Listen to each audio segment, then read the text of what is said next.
As Omicron continues to pop up in more states around the country, we're getting a rare, good piece of news in the age of COVID-19. According to preliminary data, it looks like the new variant could be a milder form of the virus. As of today, Omicron has been detected in 38 nations around the globe, but the World Health Organization has yet to record a single death from the new strain. This could be a really positive development, right? Don't pop a champagne corks yet. The Fauci-ites, the bureaucrats, they're not giving up anytime soon on the panic porn. Friends, it's time for Hold the Line.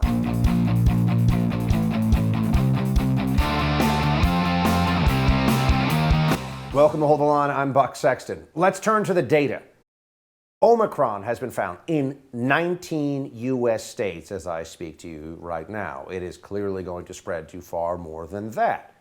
Now, if this were a substantially more lethal virus, sending more people into the hospital, if it were clear that it even evaded all of the vaccine or perhaps even natural immunity protective powers that we've relied on up to this point, or we've believed we could rely on up to this point, that would be cause for major concern. Now, it is early, and we don't know, and there'll be more information coming out soon. But what we know right now is that Omicron is looking like it may, emphasis on may, be a less dangerous form of COVID-19. And this often happens with viruses. They mutate into less dangerous strains. This would be, if it were true, the beginning of what could be a very positive development in our fight against the virus.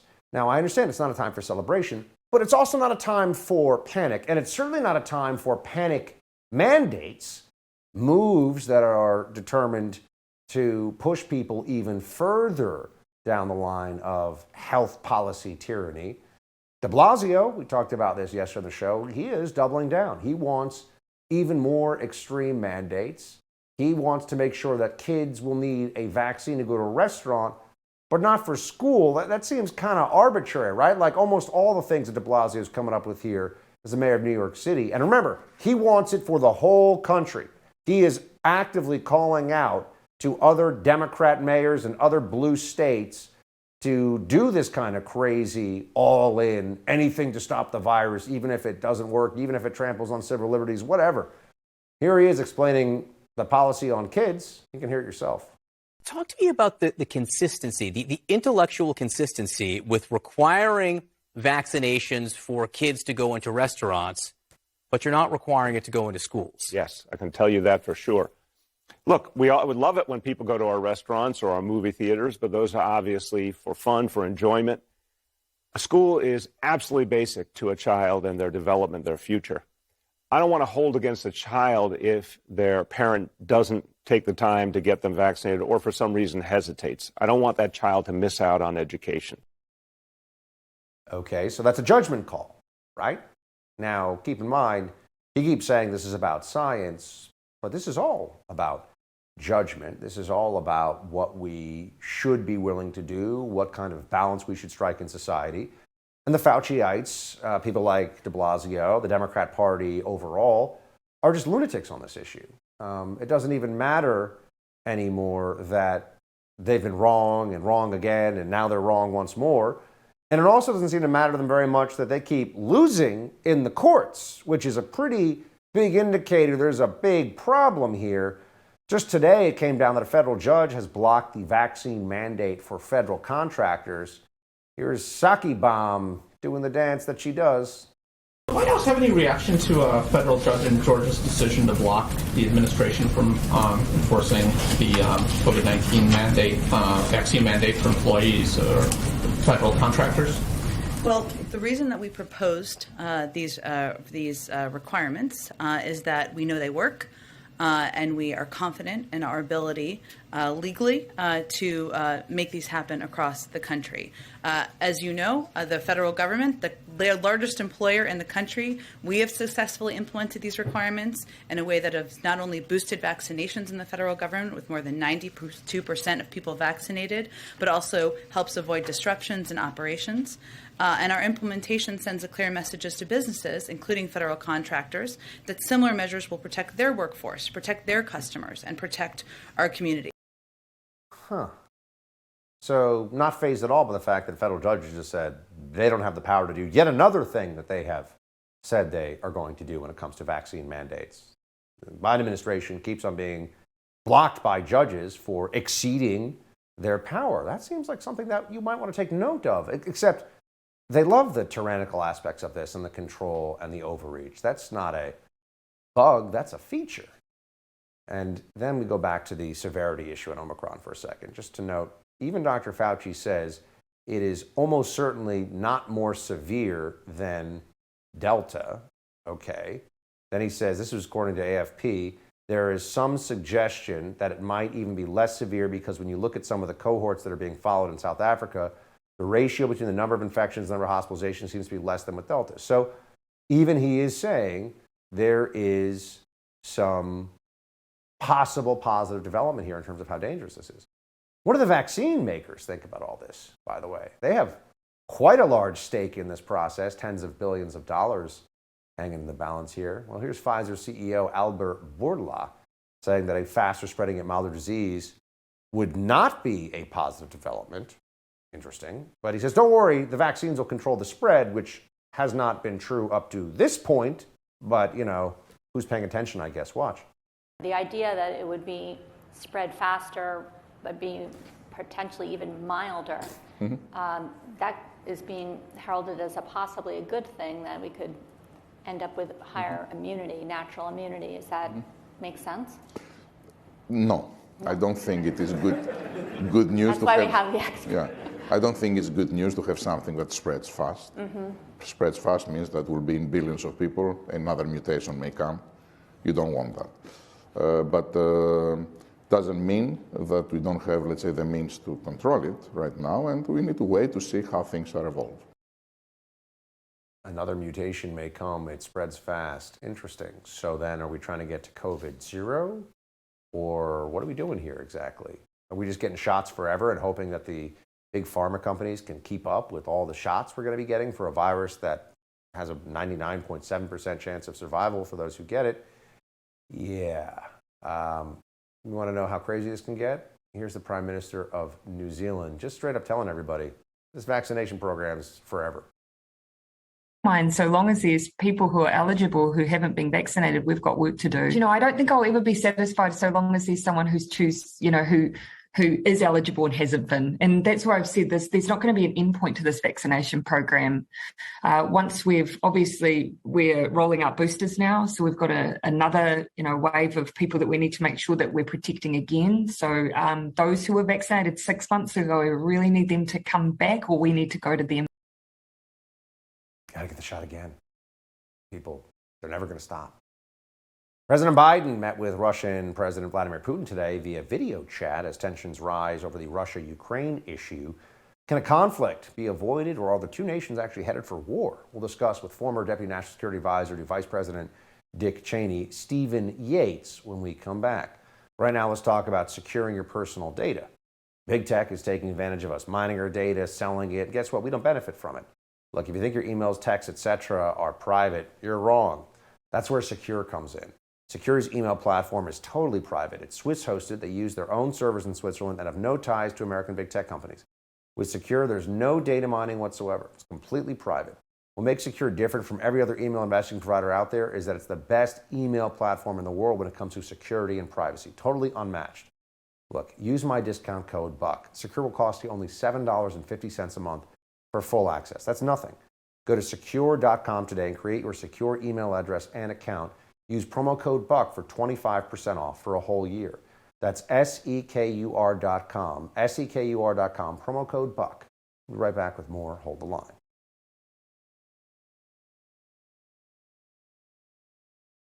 We're aware of Russia's actions for a long time. And my expectation is we're going to have a long discussion. That long discussion the president teased on Friday night took place earlier this afternoon. During the 2-hour video call, Biden and Russian President Vladimir Putin discussed the escalation of tension between Russia and Ukraine and the drastic sanctions the U.S. is considering if Moscow invades its southern neighbor. In a statement released earlier today, the White House said Biden voiced the deep concerns of the U.S. and other European allies about Russia's escalation of forces surrounding Ukraine and made it clear that the U.S. and our allies would respond with strong economic and other measures in the event of military escalation. Biden also reiterated his support for Ukraine's sovereignty and territorial integrity and called for de-escalation and a return to diplomacy. Joining now with reaction on Russia taunting and testing the West, and perhaps even more than that, former Deputy National Security Advisor to Vice President Dick Cheney, Steve Yates. Good to see you, Steve. Good to see you, Buck. How big a deal is this? Is Russia going to go for it? Looks like this is a real serious situation we're dealing with. I think Russia is going to go for something. I think that getting our heads around what exactly that will be, is it trying to slice off more of Ukraine's territory? Is it trying to extract other concessions, trying to demonstrate its dominance in one area in order to try to push back others nearby? I think it's, anyone who knows the region knows that Ukraine is a very, very large territory. That would be pretty substantial if Russia were to go all in and trying to take all of Ukraine. My sense is that's not actually what's in the cards, but they're definitely testing the president's mettle. I'm not a fan of these video conference summits or gatherings. It just allows the president to be more isolated when transparency and interacting with the press and the public should be our strength versus autocratic rulers. Do you think that Putin might just be bluffing? Is there anything in it for him if that is the case? And we're seeing a lot of information about, a lot of reporting about a pretty major troop buildup. Could this all be a head fake? And if so, why? Well, I'm not so sure it's a head fake. I think it's basically flexing muscle. There's lots of times when troops could be moved, pressure could be applied. They've already, really, Russia has gotten a lot from the Biden administration already. The pullback from missile defense commitments, the greenlighting of Nord Stream 2, but then trying to say, but wait, we can maybe do something about it now after saying we couldn't do something about it. Really, the Russians have the United States head on a swivel in many ways. This is somewhat of a test of Europe and the transition from Merkel to new leadership in Germany. We have Lithuania showing Europe the way it should be going, but it's a small country trying to lead the way among other giants. So I think this is posturing mostly by Putin, but they certainly could move. And to them, I think resources and control matter more than territory. This is not Biden's first go-around with Putin. Biden was vice president when Russian-backed forces took over Ukraine's, they seized the Crimean Peninsula, which also triggered economic sanctions back under the President Obama time in office. So is the threat of more sanctions likely to keep Putin in place, or is this just a repeat of the Obama failures we saw when it comes to Russia? In many ways, I think it is a repeat of the Obama-Biden foreign policy that did, in fact, cede territory to Russia. There were august international agreements to protect the territorial integrity of Ukraine for no less than giving up its nuclear capabilities. You would think of any of the obligations that the so-called international community would uphold, that would be those related to counterproliferation of the world's most dangerous weapons. But no, that was a failure then. And I think that the Russians have accurately assessed that maybe they can gain more ground now. It's just very difficult from the outside to assess what exactly is the territory within the Ukraine, or is it all of the Ukraine that they seek? To me, it seems like they're pushing to demonstrate dominance, to demonstrate weakness in America, and perhaps to distract away from the Asia Pacific, where we're concerned about adventurism from China and others there.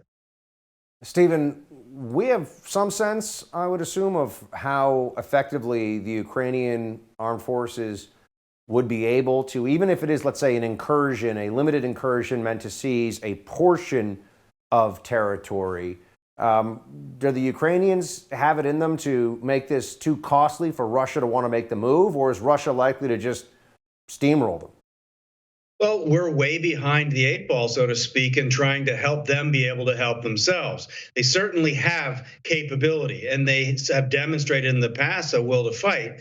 They would like very much not to have to stand alone. I personally don't think that it's America's job, first and foremost, to stand there and be the deterrent. Really, Europe should be doing more to uphold its vision of a Europe whole and free. That's kind of the European School of Foreign Services mantra. It's time for them to deliver from Europe. But I just don't really get a clear sense of how far Putin really wants to go.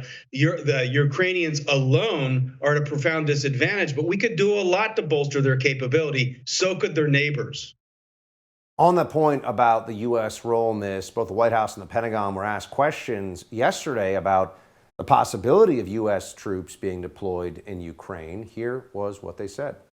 Is President Biden prepared to warn that there's the possibility of U.S. military involvement if Russia invades Ukraine? Again, I'm not going to get ahead of the president's conversation. Has there been any discussion about increasing military aid? I'm not going to get ahead of decisions one way or another that the administration may or may not make here. Yeah, we get the idea. Not a lot of clarity, at least with what they're going to say to the public on this at this point. But what do you think, Stephen? Is there a realistic possibility that there could be a U.S. military deployment in advance of or after a Russian incursion?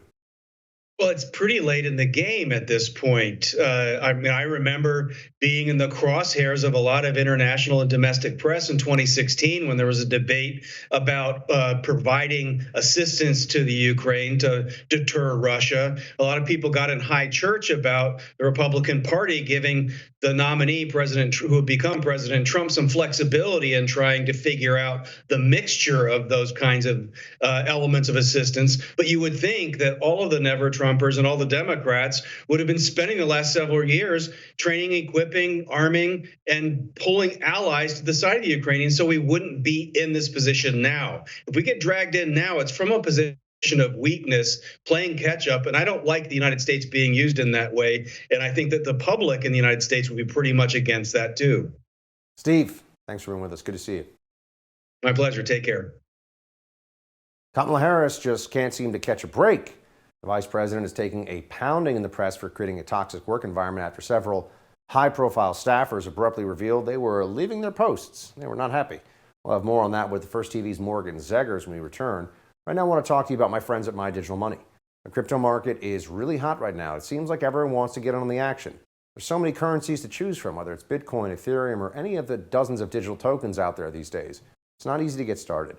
That's where My Digital Money comes in. It's an easy-to-use, self-trading crypto IRA platform with incredible customer service. It's one of the few U.S.-based crypto companies that will answer your phone call and help you get started.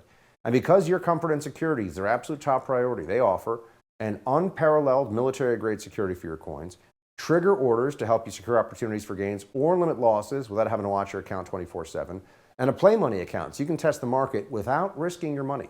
Look, the crypto market's heating up. This might be the best time in a long time to get into this exciting technology-based investment. When it comes to your money, you deserve a team of dedicated professionals who have your back. That's what you'll get with My Digital Money. Go to mydigitalmoney.com. Again, that's mydigitalmoney.com. We'll be right back with more. Hold the line.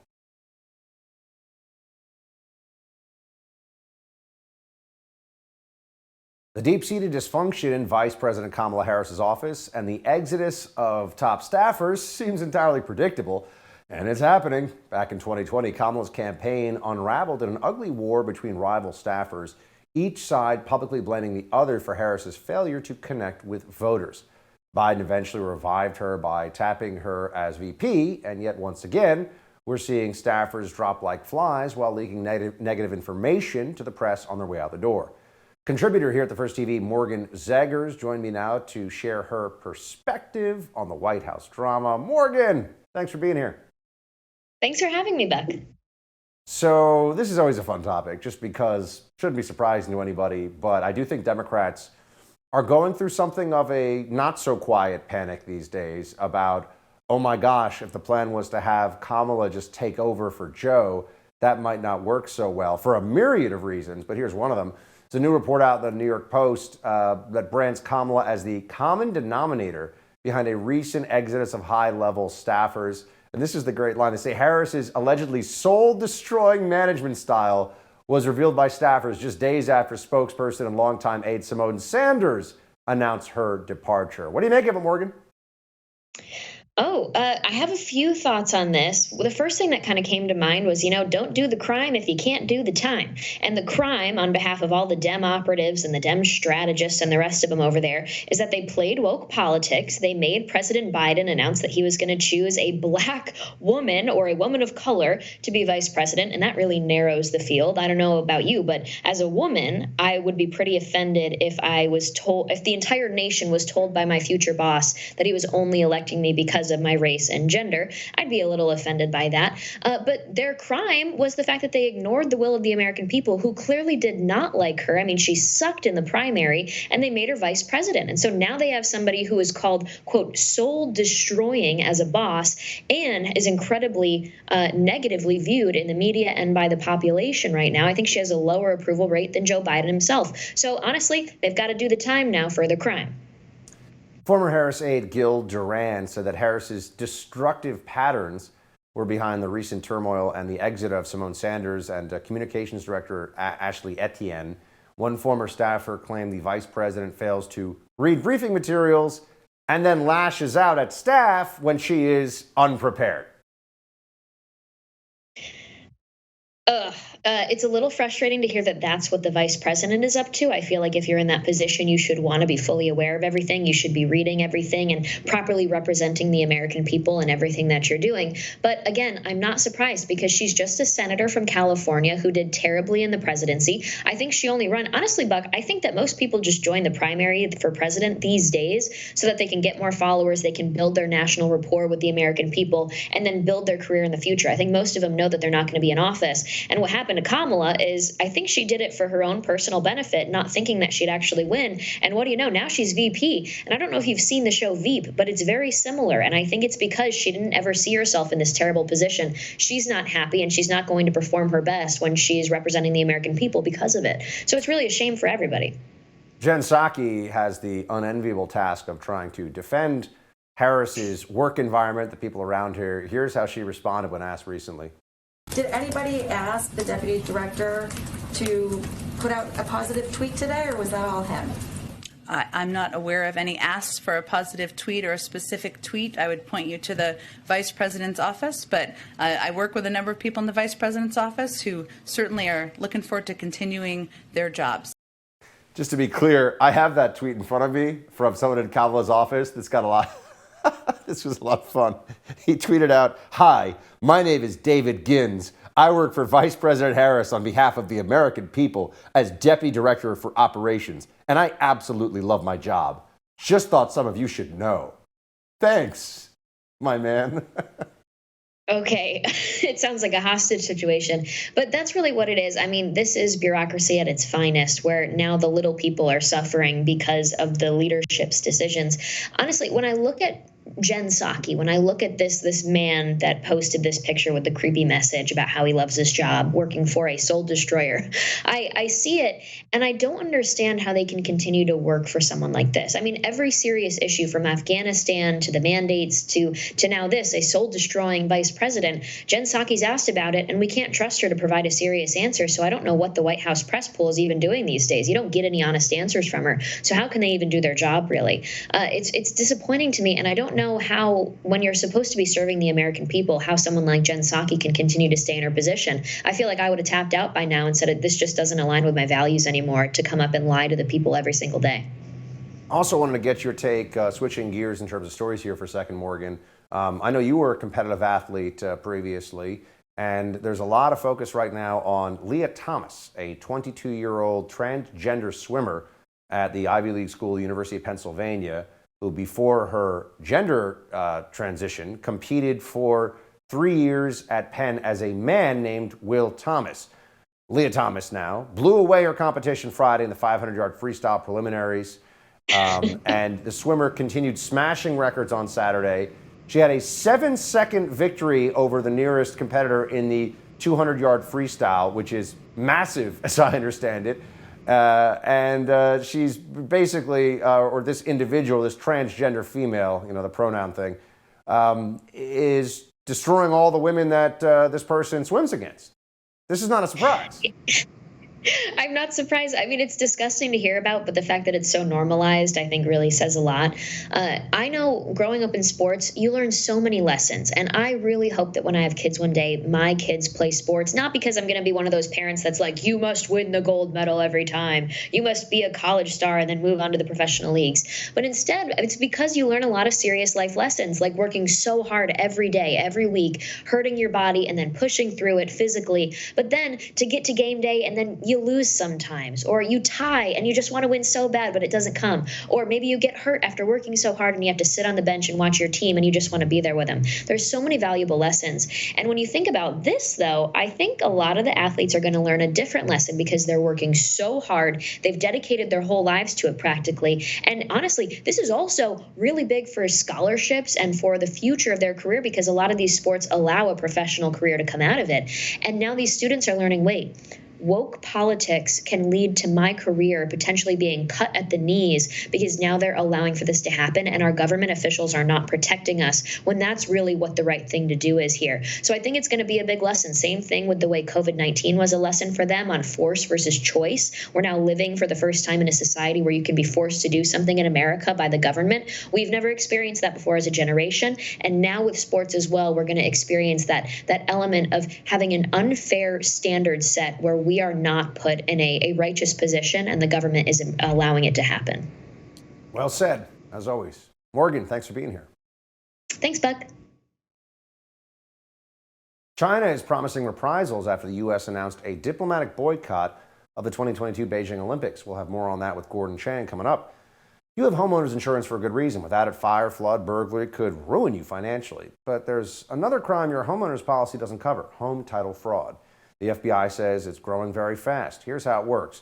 Title fraud happens when a criminal forges your signature on documents stating you sold your home to him. Then he takes out loans against your home and leaves you with payments. You'll spend a fortune in legal fees trying to prove you didn't commit fraud. Home Title Lock puts a barrier around your home's title. The instant they detect anyone, cyber thief, renter, a relative, anybody trying to forge their way onto your home's title, they shut it down. Go to HometitleLock.com and register your address to see if you're already a victim. Enter radio for 30 free days of protection. That's code radio at HometitleLock.com. Gordon Chang joins us when we come back.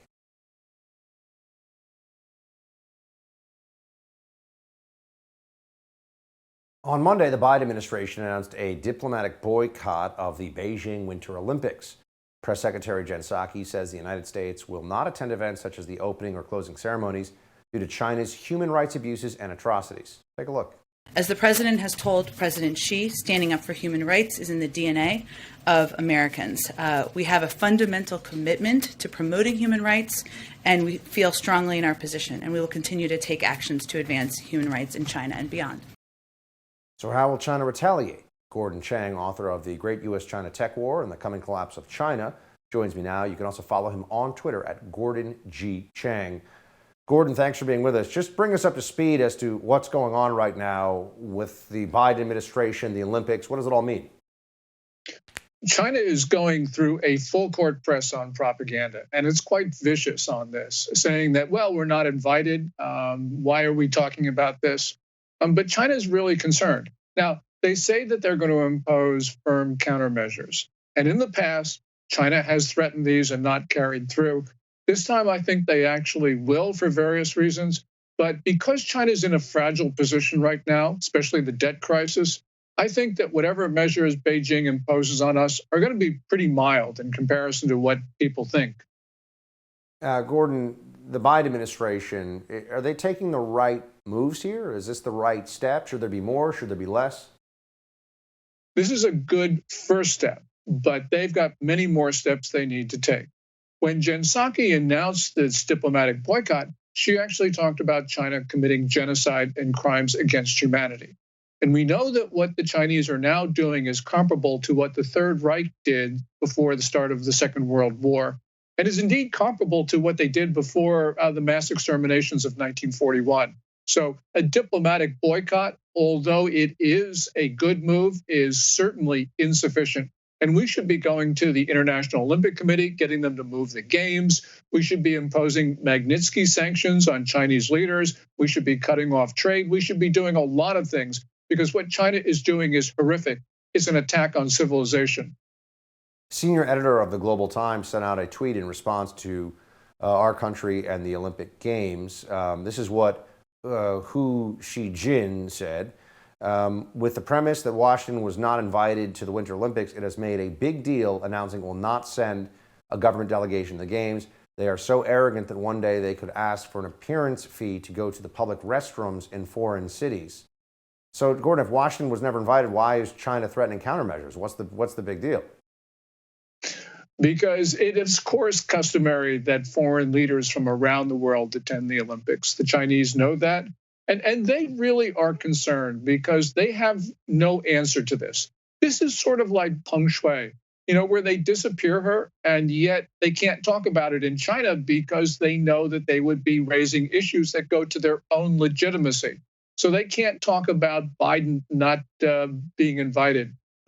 This is really important for us because it shows the inspirational impact the United States has on the Chinese people and how deathly afraid of that the Chinese regime is.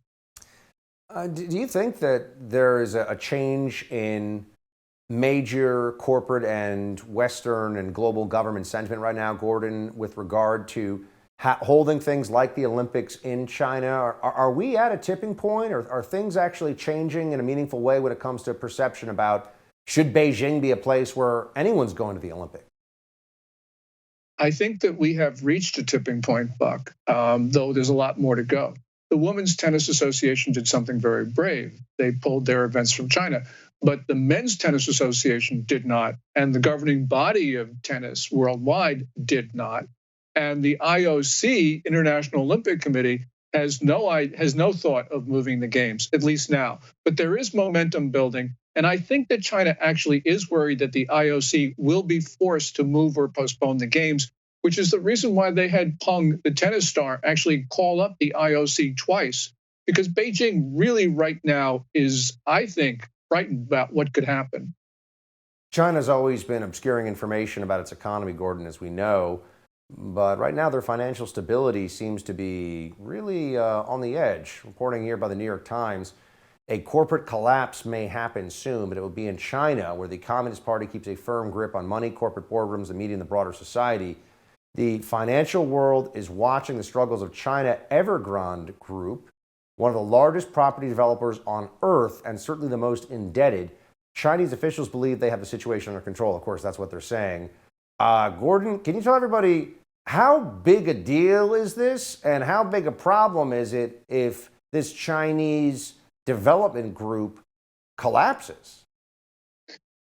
If Evergrande collapses, which it will, it could take the Chinese economy, banking system, financial markets, and political system with it. It owes $310 billion. That's about 3% of China's gross domestic product. Evergrande's not the only property developer in trouble. Property accounts for something between 25 to 30% of the total Chinese economy. And get this, Buck, 70 to 80% of the wealth of the Chinese people is invested in property, according to Moody's.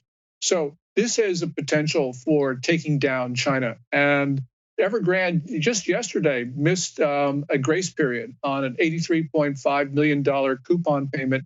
Lenders can call it in default. They probably won't because China will strong-arm them. But China has no way to get out of this debt crisis. So, Gordon, where does this go? I mean, you're talking about something that for anybody who's watching Chinese economy, the global economy, obviously is going to be pretty on edge about. How do you see this playing out? Any number of ways. I think China will try to defer a reckoning, and they're trying to do that now by loosening the money supply, by just dumping money into the Chinese economy, which is what got them into this problem in the first place. I don't think that they have the ability to get out of this because there's too much debt. China could lash out because it realizes that the party will fall unless it starts a war. So we're very much at a precarious point in history. If we get through the next couple of years without a major conflict, we'll be in, I think, a pretty good shape. But this next 2 years is really, really very critical. Gordon, I mean, are we going to have a fundamental transformation, you think, in the U.S. relationship with doing business in China specifically? Is that happening? It is starting to happen, Buck, but obviously on Wall Street, corporate boardrooms, we're not there. But there are a number of things that are pushing this. And so, yes, there will be a fundamental transformation, largely because China will push it. China is right now closing itself off from the world. It's cutting links. It's forcing its companies to delist from New York, for instance, DD Global. Alibaba may be next.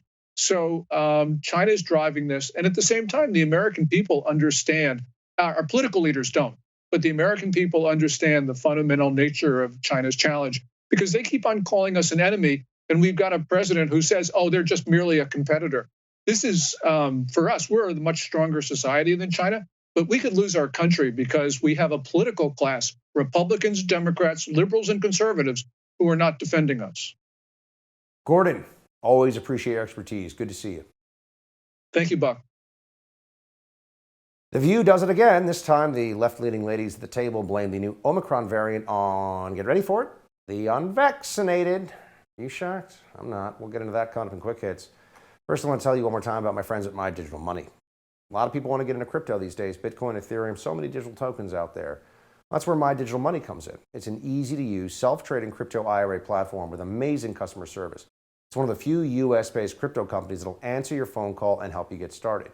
Because your comfort and security is their absolute top priority. They offer an unparalleled military-grade security for your coins, trigger orders to help you secure opportunities, even a play money account so you can test the market. Look, when it comes to your cash, you deserve a team of dedicated professionals who have your back, speak to you honestly, and treat you like a human, not a number. Check them out at mydigitalmoney.com. That's mydigitalmoney.com. Tonight's quick hits are coming up next. Stay with us.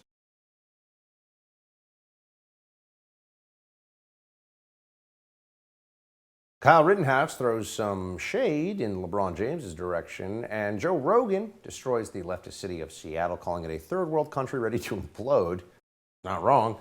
Time to get into those stories and more in quick hits. But first, if you are looking for the equivalent of an intellectual cesspool, a refuse heap of ignorance and bad ideas that is televised, you would have to look far and wide to find someplace more fitting that description than The View. And the ladies of The View are not good at analyzing rather straightforward news events, but we're talking about a global pandemic that has proven the expert consensus wrong time and time again. You know they're going to run off into some pretty interesting areas. And here they are, of course, politicizing this, blaming the unvaccinated for the Omicron variant. It was interesting to me that the argument was being made, if you're vaccinated, why do you care about me being vaccinated? You're protected. And that's why we are at the Omicron variant, right? That's why we are where we are, because it's mutating. It's becoming this crazy superbug inside of the people that aren't vaccinated. And now it's affecting us. I don't know why they were not understanding that. We've got like 80 million people that are not vaccinated. They understand. They don't want to. It's global, you abject fools. It's a global situation. It's not just in America. It's not just the Trump voters who don't get the shot. So stupid. Oh, but we'll get the whole world vaccinated. All 7 billion plus people are all going to get vaccinated and get vaccinated quickly enough that there's no variants that evade the vaccine, because then they're going to need boosters for those 7 point whatever billion people. Right. Yeah. That's realistic. It's a good plan. Kyle Rittenhouse is a free man, an innocent man, a celebrated man. And he's not taking any crap from LeBron James.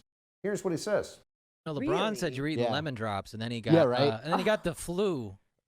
Obviously, lemons don't make Kyle cry. He just eats them. I eat them straight up. I threw away my Lakers shirt. Just so everyone knows. I mean, I'm kind of disappointed you had one in the first place. I'm from LA. I'm trying to get rings. I was a Lakers fan too before he said that. Really? Yeah. I was really pissed off when he said that because I like LeBron, and then I'm like, you know what? F you, LeBron. Seriously. Amen. There we go. Kyle Rittenhouse. Guy's laying it down. Great kid. Joe Rogan. Biggest podcast probably in the world, right? It's got a lot of people listening to him every day. And he's kind of a populist left guy, not really clear. But he calls it like he sees it.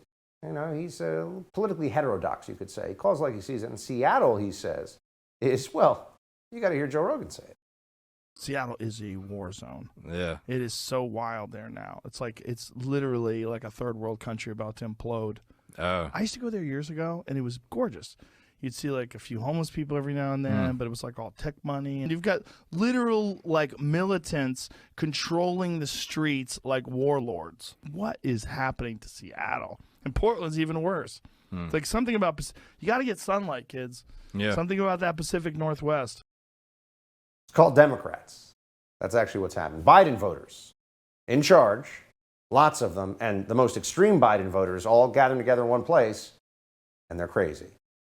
Speaking of crazy, in Britain, Manchester specifically, Mancunian accents come from Manchester. They arrest people for not wearing masks. Not exempt. Right. I'm exempt, so I don't need a mask. You're telling me you're exempt. So mind your business, yeah? Right. Mind your business. You don't need to ask me if I'm exempt. It's your attitude. No, you don't need to ask me. It's not your business. What I'm going to do with you now, yeah? I'm going to ask you why you're exempt in terms of... You don't need to worry. It's my medical history. I'm not asking your medical history. So don't worry. No, you won't. No, you won't. I'll be going. No, you won't. You don't even have your mask on properly. Look at this guy. He's got his nose out and he's trying to tell me to wear a mask ordering a subway when I'm exempt for asthma. So mind your business. Listen to me. And let me go on my journey. Right, stay there. I'm detaining you. You're detaining me for not wearing a mask. You weren't even wearing a mask in the first place. So at the minute, right, you're under arrest. For not wearing a mask. Under arrest for wearing a mask. So Have you heard give me that. The worst. People are nuts.